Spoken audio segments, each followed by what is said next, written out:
Hi everyone, I am here with tonight's reflection and it focused on Jonah, the fourth chapter. As I read that, I just noticed how angry Jonah was with God. And I started to think, why is Jonah so mad? And then I thought, could it have anything to do with his reputation? You remember that Jonah went into Nineveh to give a prophetic word to the people. He was telling them they were going to be overthrown. But if you think back, Jonah was shown such great compassion by God earlier. Of course, Jonah was supposed to go to Nineveh, but he did not. He ended up in the belly of the big fish, and at some point he was thrown out, he was spit out, and then he was given that compassion and given the ability to go back to Nineveh or go to Nineveh and to speak to the people and give that word. Once he went, though, he was told that they wanted to repent. They started to repent. They started to pray. They started to ask God. They fasted, asked God to not bring this thing to pass. And you know what? God didn't.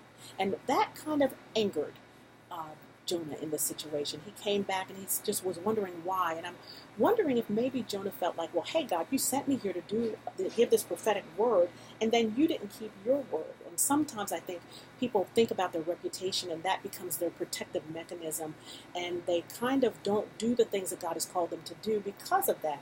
So I wonder, as I think about us going to Ethiopia, there are many people in life who are different from us. There are people who have things that we don't have, or things that we have that other people don't have. Sometimes people look at people at different levels in life and they consider this is better, this person's better, this person is maybe not so.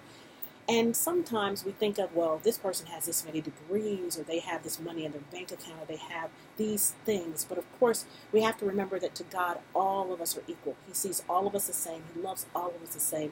And He wants the best for all of us. And He offers that compassion to each and every one of us.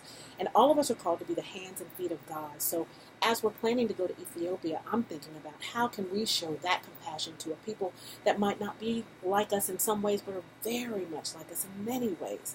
And so I am looking forward to meeting with the people, to sharing the love that Christ has for them, and also sharing the love that we have in our hearts for them as well, through deeds, through action, and through words. And I'm looking forward to working with each and every one of you. As many of us have said, it's going to be such a great time in the Lord, I believe. So that is it for me. I wanted to say good night, and I am now going to pass it on to Micah.